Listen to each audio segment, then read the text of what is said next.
too, we get the privilege of knowing and working with a lot of, America's finest veterans and talking to them, learning about their stories. It's why we're so excited to sit down and talk to you, because it seems like you figured out a lot of the challenges that, America's veterans are facing.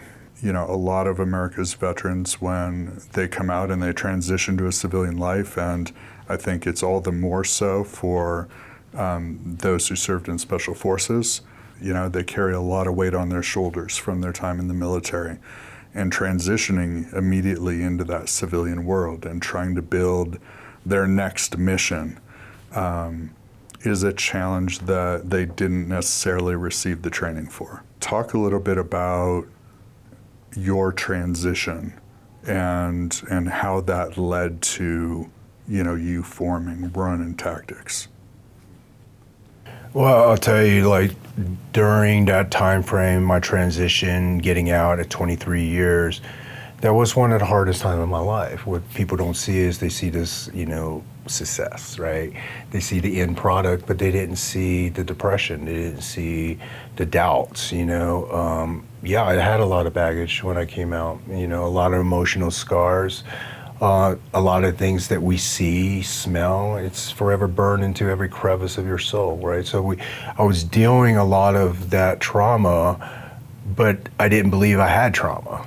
Right. Right, because I didn't believe in any of it. Well, you were trained to be invincible, right? So how is this any different?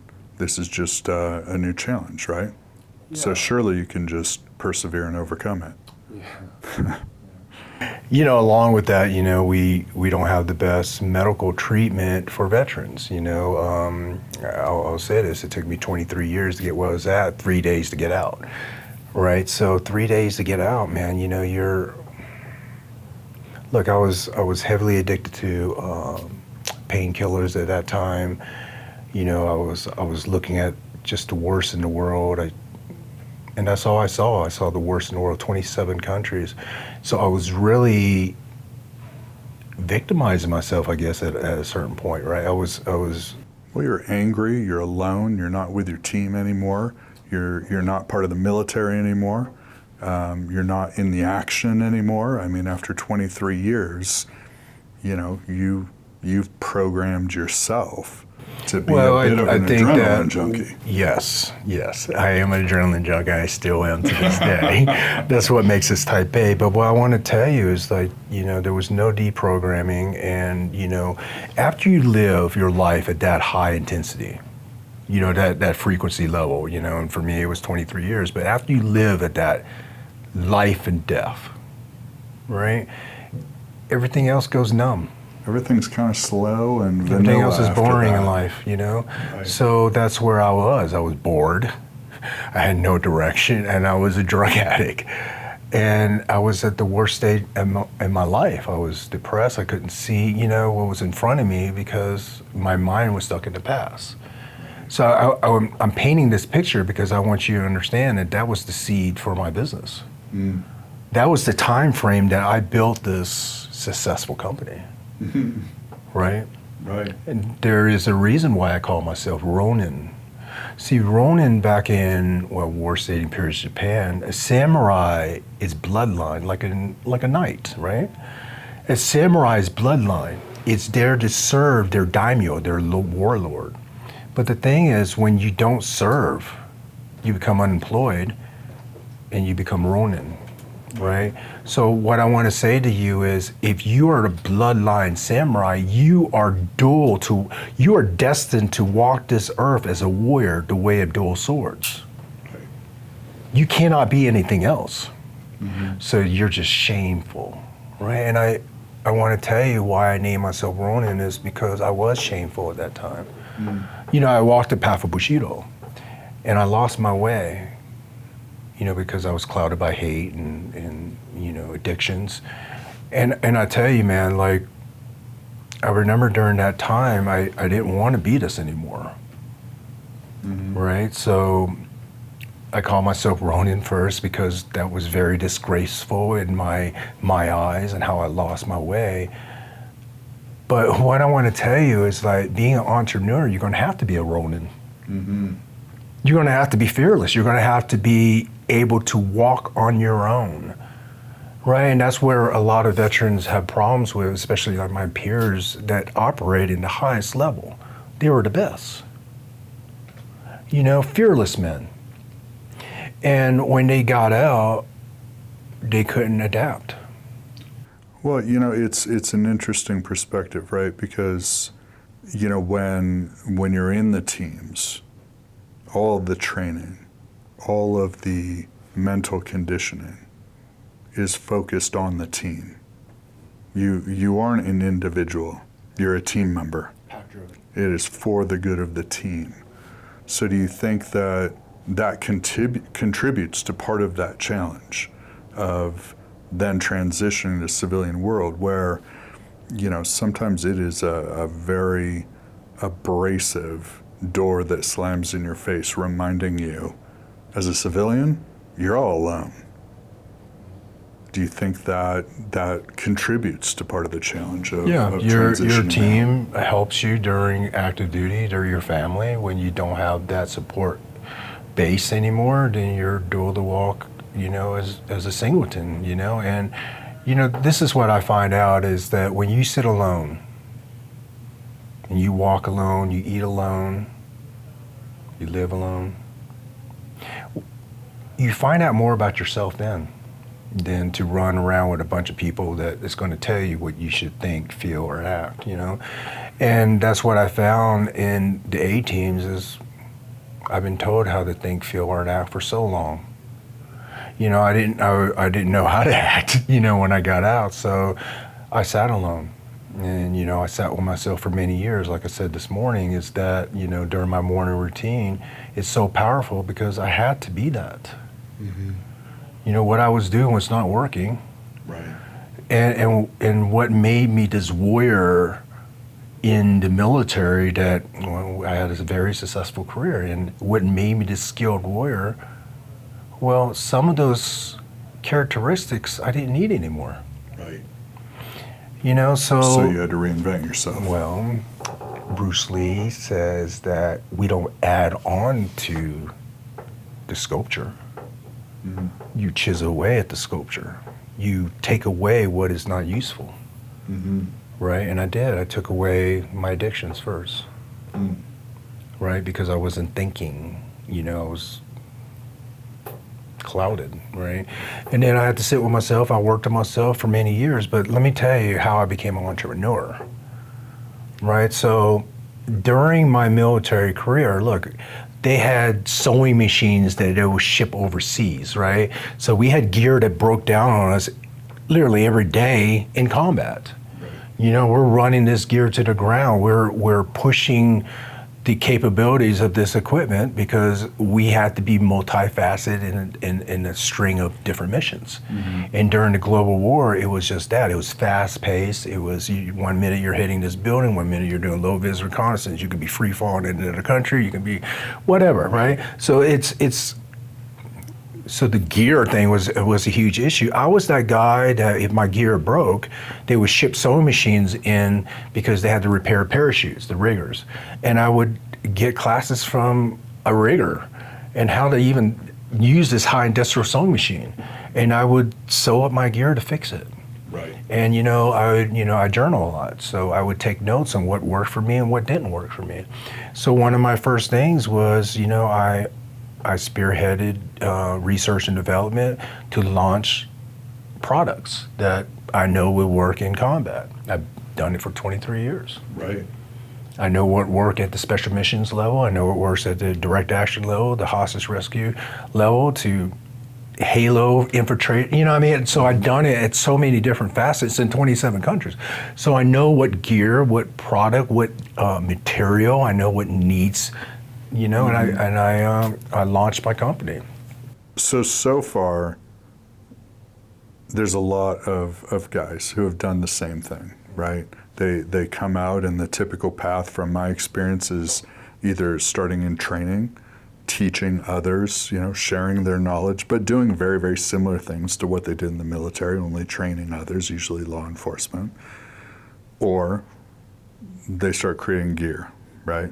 So they'll come up with a fancy name, they'll slap a logo on it, they'll have somebody make it for them, and I guess they're in business, right? They have somebody create a website for them, and then they scratch their head and go, huh, I don't see the shopping cart moving over. So you're obviously different. No, I'm not. No, I started off the same way. I engineer gear. I slap my logo on. I streamline manufacturing. I farmed out certain unit to get the proper material for this gear, and it was perfect. And it's that. Shopping cart zero, right? And the thing about what you just said is, they seek somebody to open up their website, they seek somebody to do this. I didn't seek anybody, I learned. So I would go to Barnes & Noble when I would get a book, and I would read the book on how to open up a website. And I would learn computer code, and I would do it. Mm-hmm. Right, so I did my own website. Mm-hmm. During my military career, I did low-vis reconnaissance, so I don't know at least how SLR camera works with, shutter speed, ISO, aperture. I understood all that, so I was able to take high product pictures, mm-hmm. right? And I did low vis reconnaissance for during the global war, so I knew how to extract video, and I knew how to post process on Adobe Premiere, and I knew how to put in certain formats that I can launch on YouTube and stuff like that. So I had a lot of these capabilities that a lot of guys didn't have. Mm. Because first, I'm willing to learn, right? I'm willing to stay up late at night to study on how to open up a website. A lot of guys, they get out, well, they're struggling with, look, man, they're struggling with depression. They're struggling with a lot of baggage, like you said. Yeah. I tell you, I struggle with the same thing. Right. I struggle with it all, every single one. But the Bushido code, man, it was. I think what's interesting is, both because of that Bushido philosophy, as well as I'm sure a lot of your training in special forces, right? We know that. One of the dynamic advantages I think America's military has is that, certainly the quality of training, the heart of the individuals, the fight in those individuals, but also how dynamic our special forces are, right? It's the credo of, improvise, adapt, overcome. And that's the hallmark of many of our successes, right? A plan's only, Mike Tyson says, everybody has a plan until they get punched in the face. And, special forces, every plan gets drawn up in some room somewhere by somebody who knows everything until you're 10 seconds in and the plan doesn't go according to plan and you got to improvise. Well, that's no different from business, right? So a lot of our veterans come out, but it seems like when they enter the civilian world, they leave everything from the military behind, and it seems like you leveraged a lot of the tools of your training and just adapted those to apply to business. Yes. Yeah, it's also studying, studying the industry, studying the intelligence. In special operations, we have to study in intelligence. We don't just attack something blind. We put eyes on, we gather intelligence, we look at vulnerabilities, we exploit these vulnerabilities, right? And we look at the best course of action based on the intelligence, and that intelligence can go from the country, the infrastructure, the people, the religion, the terrain, the atmospheres, the weather data, the humidity. So, it's endless, right? This data. Right. Right, this data. So when I got out, I looked at the industry, I looked at the data. Who do I want to be? Right. Right? You can't go where you don't know where you're going. Right. So who do you want to be? And that's what I asked myself, who do I want to be in the industry? Look, I started getting down manufacturing and research and development, but I wanted to be more. I wanted to be more than just a manufacturer and a CEO of a company. I wanted to be more. So, look, during the Special Forces, Green Berets, we force multiply. That means that I can come in with a 12-man team and I can train thousands. Right. And these thousands of foreign fighters or whoever I train off of my intelligence leadership, where we can hit strategic targets, right? So the thing is a very effective fighting force. So I realized that, man, America, man, we strong American people, right? And this country gave me a country when I had no country. Mm-hmm. When Vietnam fell, I had no country. I had nothing. And America is the one who accepted me, and the Special Forces trained me, and I look, man, there's loyalty and love there, right? So I traveled to communities, and I train law enforcement, I train law-abiding citizens, I train military. Mm-hmm. But what makes me different from, I think, a lot of trainers is my ability to capture in video the training. To be able to articulate, but able to extract that on a video format, be able to post-process it and push it out in a content. Because look, in business, if you're not looking for the most effective means of communication with your clients, then you're going to fail. Case in point, I had a beautiful piece of equipment. It didn't sell because I didn't understand the value of marketing yet. Mm-hmm. Right? So then I regrouped. I looked at why my stuff ain't selling. I looked at the intelligence. What makes this guy a brand? Mm-hmm.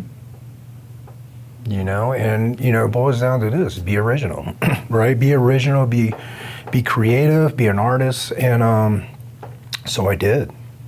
My videos, I started, making it a little cooler flavor, right? And really it's just, I was sharing who I am as an artist, and being able to reach out to people on social media. Mm-hmm. When I say reach out is, why do people want to follow you? Right. You have to have something that they want to follow you. And for me, I had gun skills, I had martial arts skills, I had knife skills, but I also have, philosophy, I have physical fitness, I have a lot of things that people inspired to learn. Right. I have leadership. Right. So I started sharing more of that perspective, and look, if people are interested in you, you start becoming a brand.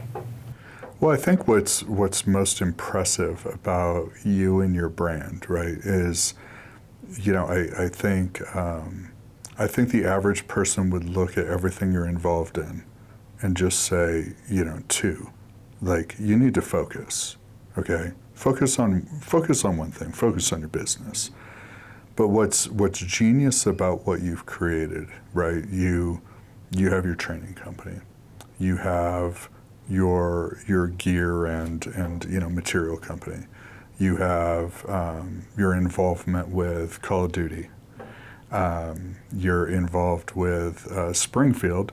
And not just in a traditional way, but in a way that influences their product design to the point that, they want to actually put your brand on their products and launch that into a whole new vertical, right? So they're reshaping their business based on working with you. Same with other brands that you're involved in. I could go on and on, right? But what's interesting about that, which is a thing in common with many great businesses, is that, at least I believe, a successful business is a component of a food chain. And the more of that food chain that you can at least have influence over, the greater the opportunity it is for your business to not only be stable, but grow infinitely, right? And so, by inserting your brand and your influence and your involvement and your partnership in these other elements, you're able to expand your universe. When Springfield markets a new line of weapons, for example, that has your name on it, that doesn't look like a traditional Springfield weapon, which opens it up to a whole new audience that Springfield normally wouldn't encounter, that feeds back directly on your brand. That feeds back directly on your gear. It feeds back directly on your credibility as a trainer, right? You're not just the average trainer anymore.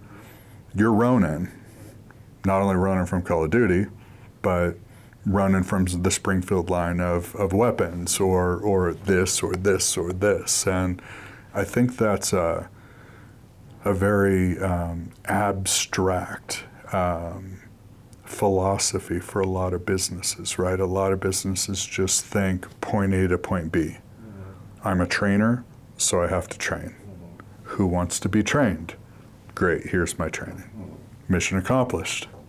But there's no growth in that, because you can only train as many people as you have hours in the day. And then that train track is pretty short. So let's talk about that, though. Right. So how do I attack training a little bit different? First, I tackle different training that is unique. It's not just flat range training. I could be teaching active shooter scenarios in a high school, right, to Navajo Nation cops. I can teach, vehicle interdictions to air to ground interdictions. I could teach, look, I just have a lot of experience. I could teach.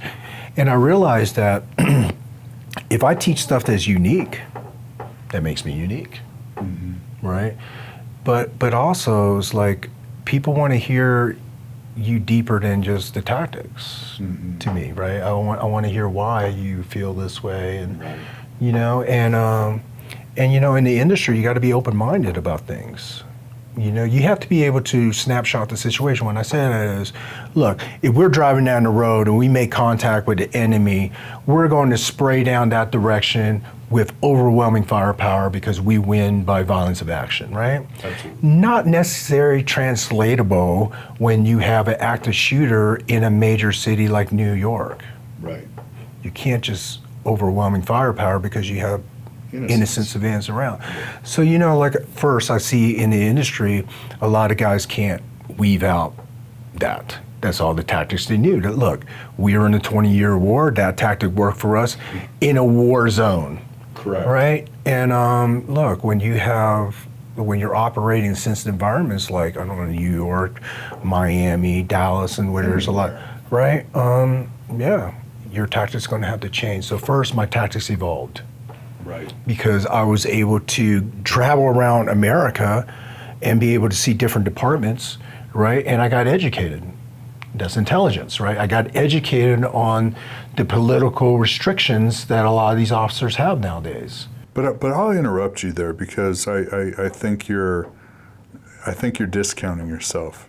I think that what is most impressive to me is about your trainings. You're absolutely right. They're unique, right? You didn't just pick random unique things, right? You humbled yourself. You set aside your ego enough to be open to learn. Yes. Learn about what the challenges are of these people, right? Not fellow special forces that are in a forward operating position in a war zone, right?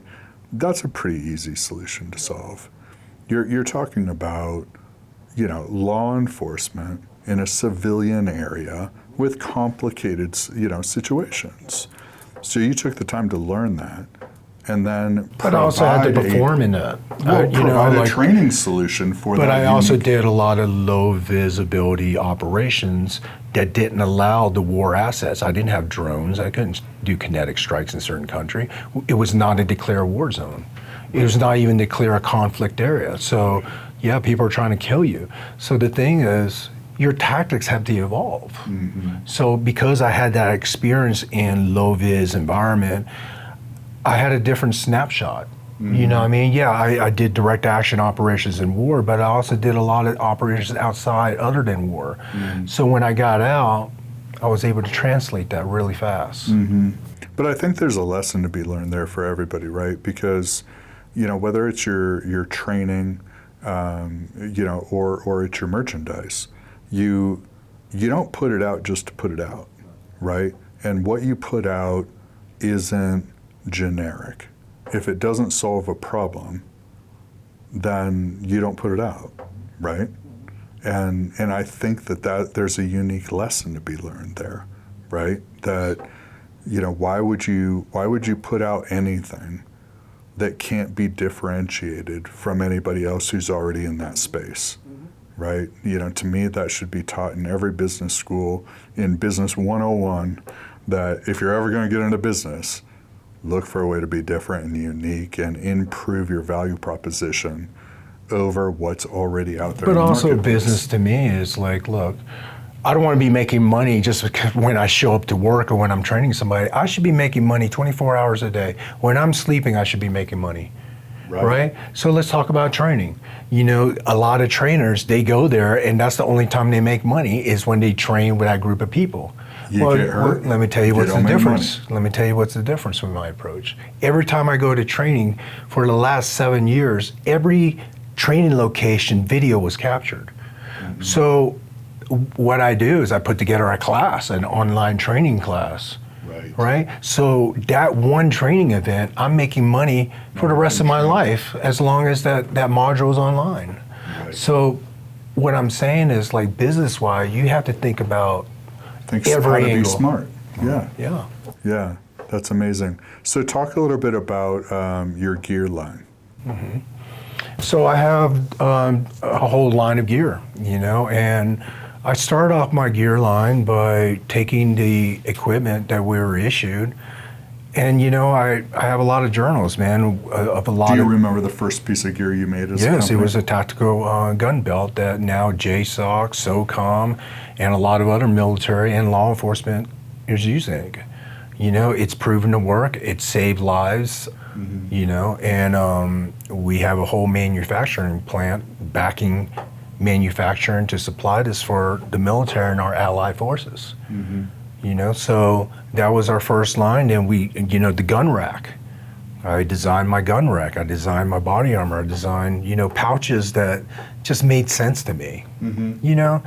And because we have a brand, right, and I know how to market my brand because I do my own marketing. Mm-hmm. Right? And when I say I do my own marketing, I didn't just think go blindly. I study marketing. Right.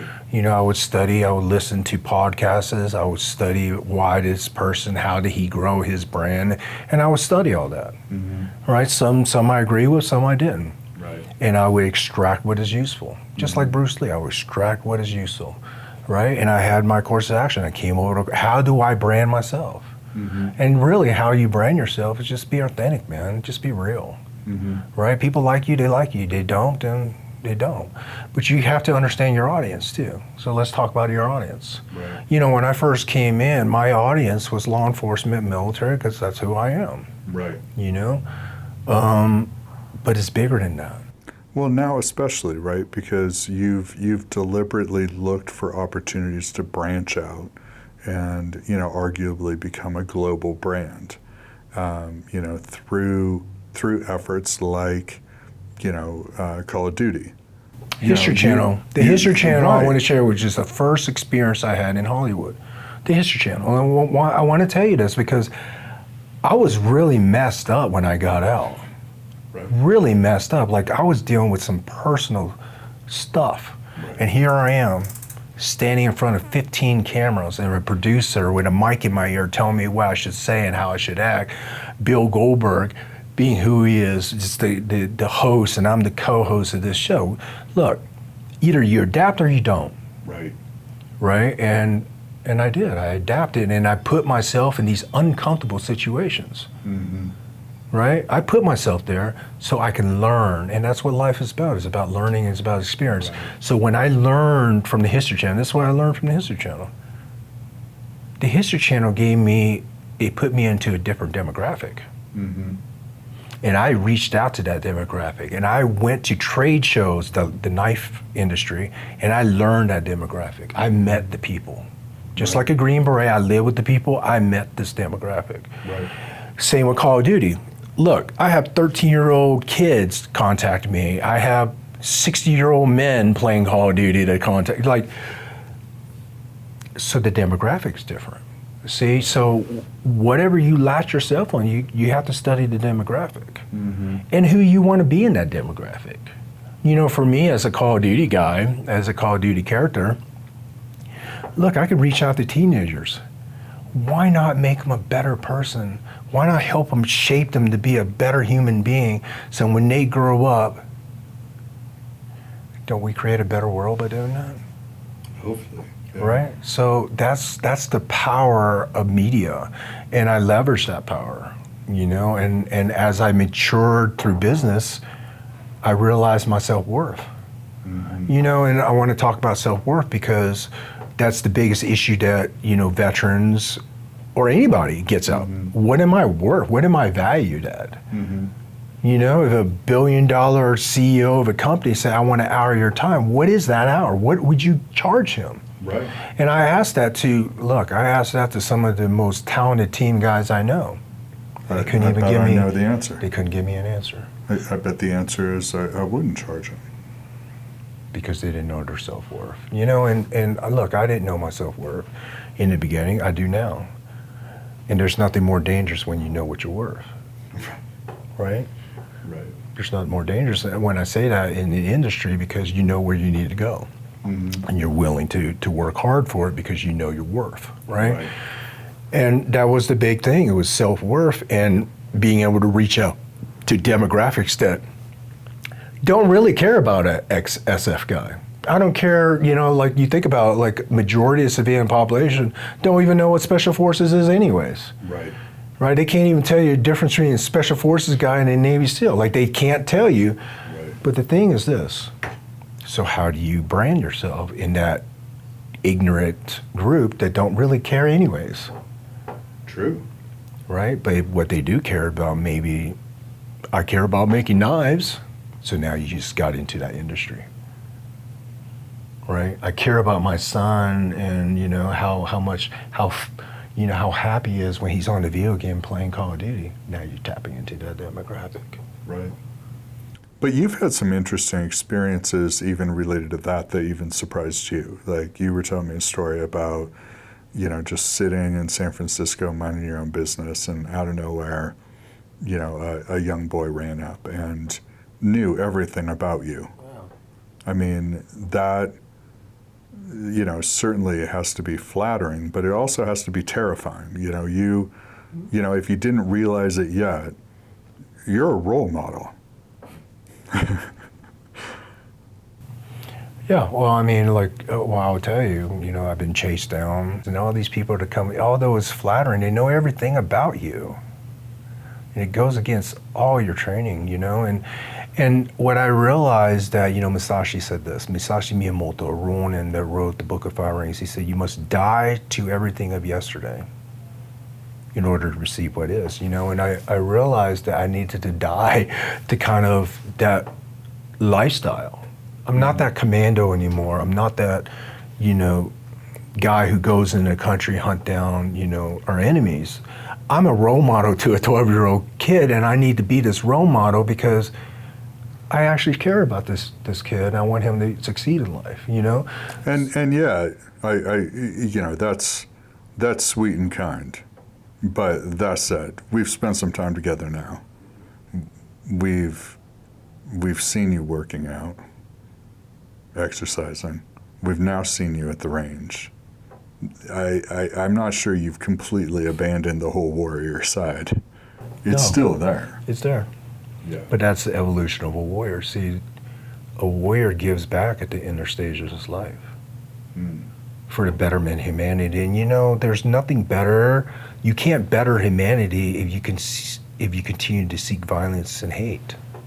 See, at this stage of my life, it's about evolution. You know, and the evolution to me is becoming this better human being. Right. Right? Yes, I have those skills.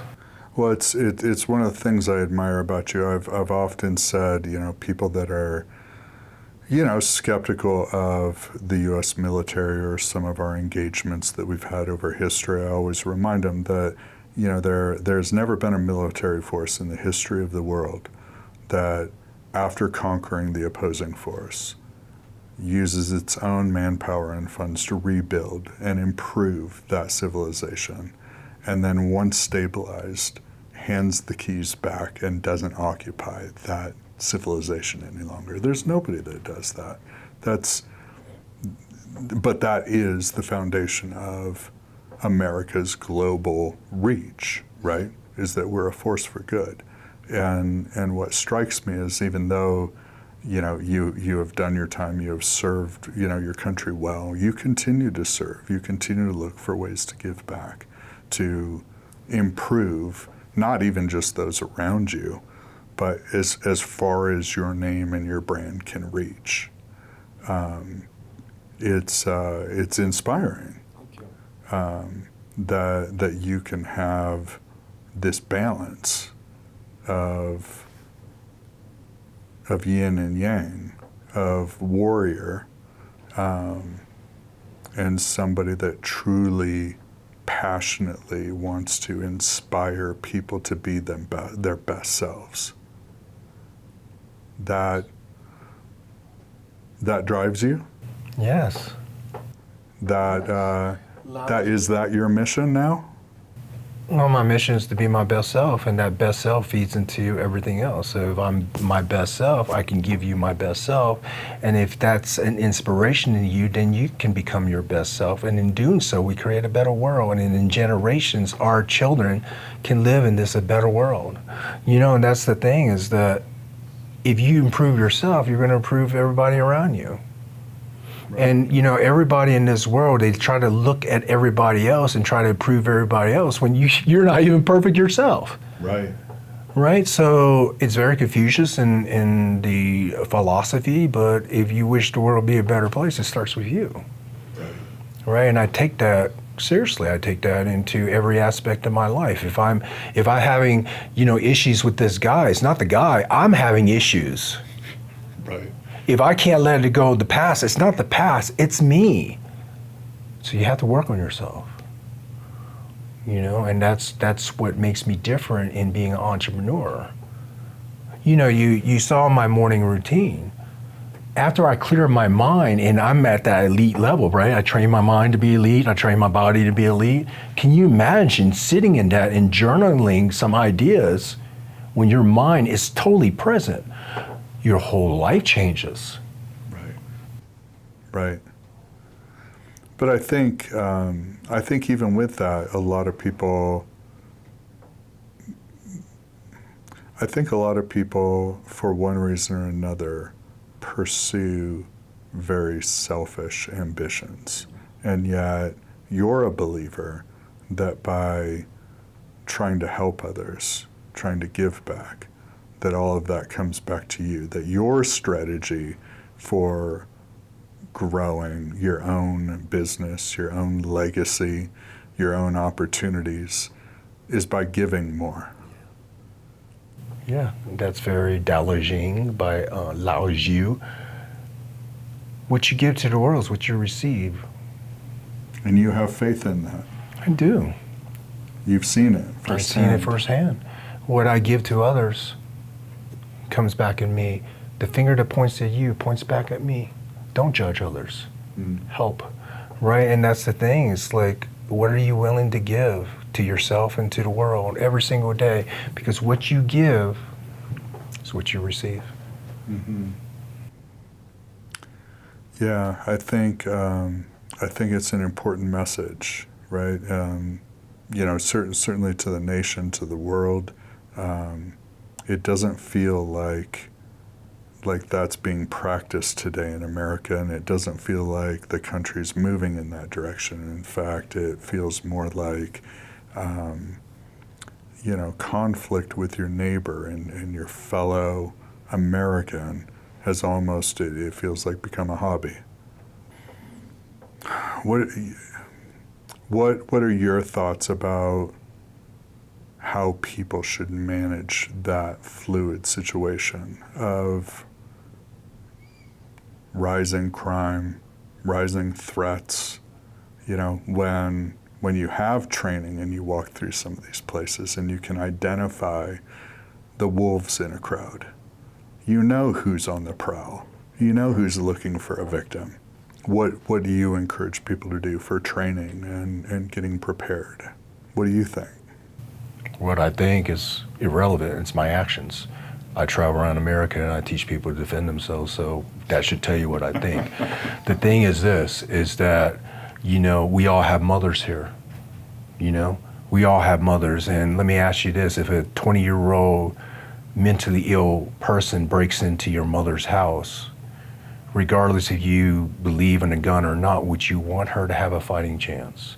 And I tell you, having a firearm is literally the only way that you can win against a 20-year-old mentally ill person when you're a grandmother at 60-something years old. Let's be real here. So the thing is, it's my actions. I go there and I teach law-abiding citizens so they can better protect themselves and their family, right? And if I don't believe in that, I wouldn't be doing it, you know? And it's not lip service. And what I believe is I stand by my actions, and I'm willing to die for this belief. Either we unite or we fall. And, you know, and the thing is that there is a rising crime in America. And if you don't see this threat, then look at your family, man. Like, look at your family, and if somebody breaks into your house, are you willing to bet your family's life because you believe in, I don't believe in gun violence? Are you, because the criminals do, right? And the thing is, okay, so you don't believe in gun violence, so you're going to boycott, you know, having some kind of home defense weapon, but a criminal's going to do what a criminal does. So let me ask you, when you're that 60-year-old in your house and a 20-year-old mental patient breaks into your house, what are you going to do? Right. You're going to stand by, I don't believe in gun violence? Well, you rise to your level of thought, philosophy, and training, right? And also, owning a gun is not good enough. You have to be trained. So that's my actions. My actions, I go to major metropolitan cities, I meet the people, I meet our Americans, I train our Americans so they can better protect themselves. It's not words, it's actions. Yeah, I love it. I think we need more of that. I think we need to not just hear that message more, but have it influence our actions. I think that's been one of the most inspiring parts of our time together is seeing that, you know, you're a man of work, you're a man of your word. You live this life every single day consistently. I think that there's a great lesson for all of us to learn from that, especially our veterans. You know, that regimented lifestyle, that routine, that discipline that served them so well in the military will continue to serve them in the civilian life if they accept and adopt that and they live that every single day in the same way. You never got a day off in the military, right? You know, people always ask me to, what, you know, I was just recently talking to the Special Forces in San Francisco, and, you know, the civilians there, they asked me, what is a combat mindset? Right. You know, every day I woke up, and I swear, during war, I said, today's a good day to die. And I said that every single day, today's a good day to die. Not that I wanted to die, it's because I made peace with death. And let me tell you how powerful that is. You make peace with death, you have no fear. You have no fear, you can freely live your life with no boundaries. Right? True. So don't be afraid of death. Don't be afraid of failure. Not failure. Be afraid of low aim, because that's the true crime. Bruce Lee said that. That's the true crime. Well, I think the more important part of that, or you know, I want to make sure that everybody hears the clarity of that message, that it isn't just being fearless, right? I mean, some people can condition themselves, and to a lot of people that's synonymous with reckless. I think living a thoughtful life, thinking about your legacy, thinking about the reality of, if today's my day and I pass, what will those who I cared about, what will they say about me, right? What will I be known for? You know, have I shared with them what they mean to me? Have I shared the lessons with my children or my friends that need to be shared? Do they know? You know, have I been more good than bad? And if you can answer all those questions honestly and still say, if today's my day, that's okay, because up until this point, I've put in the work and I've done the best that I can. But a lot of people don't put in the work, and they say they put in the work. And you know what I see is a lot of people go to church and they think that, okay, I'll go to church and I'll listen, you know, what this preacher has to say. But once I get out, I'm gonna badmouth people. I'm gonna get online. I'm gonna judge them. I'm gonna, you know, ridicule people. And You then don't ignore my live by kids that. and- That's just words. Yeah. Has no actions, Right. no truth behind it. Truth comes from consistency, doing the same thing over and over every single day. That is truth. Right. Otherwise, you're living a lie. It's true. I love it. I mean, based on all that, you know, what's, if you can share, what's next for Ronin Tactics? Wow. So I go to Boston. I teach close quarters battle to law enforcement officers there. Law enforcement officers in New Jersey, filming for Infinity Ward, Call of Duty. I am working on my book. So in the meantime, I'm training and running a company with my wife. I'm writing. We got picked up by HarperCollins, so it's a big publishing company. So with the launch of that and working with Springfield and developing new weapons, and so it's a constant thing, you know. But what is always frequent with me is self-improvement, right? So all these opportunities that come, and they can drop out any time, right? But the thing is, I'm so grateful. I'm grateful for it all, and it reflects in my business because I'm grateful for this opportunity. You know, to be able to give back to America, to be able to have the freedom I want to have, you know, to be able to entrepreneur a company with my wife. So, a lot of things going on. Yeah. But you're living the American dream. I am, and I'm so grateful. Yeah. Well, I think, you know, I'm grateful for, you know, for the time that you've shared. And, you know, and for the wisdom that you've shared. You know, I think that all of us have a lot to learn from each other if we would just take the time to humble ourselves and set aside the ego and ask the questions and, you know, be open to being rejected. But, you know, you might not get the door slammed in your face. And you might learn something that could change your life. I think that's what, you know, part of what we're all here for, right? How can you help to improve things if you don't learn? You know, I hope that all of our veterans listen to this message, listen to what you have to say, take it to heart, use you as the example. And if two can do it, Anybody can. They can do it too, right? Yeah. God bless them. Yeah, amen. I agree. So thank you. Thank you for all you're doing. Thank you for all that you will do. Arigato.